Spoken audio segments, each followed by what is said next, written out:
For today's video, kay nag-crave man kong Inon.Onan, so magluto ta. So ang fish diha, o diba, daghan. Og nagpalit po kong mga lamas. And then pag uli na ko sa balay, ako siyang gihugasan. And then nag-prepare na po ko og mga lamas. Sumuo na atong mga lamas nga ibutang.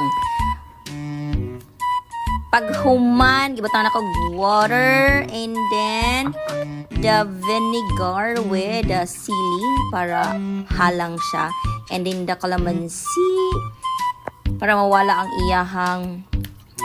iyahang stinkiness. So and then I put all the lamas. So ano siya.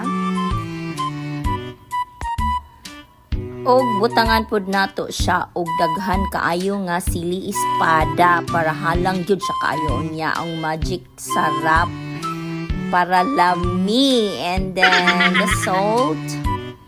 So, ayan. And it's time to cook. Sumana na siya. At na siyang giluto. O, diba? Dali ra kay siya ni bukal. So, na siya.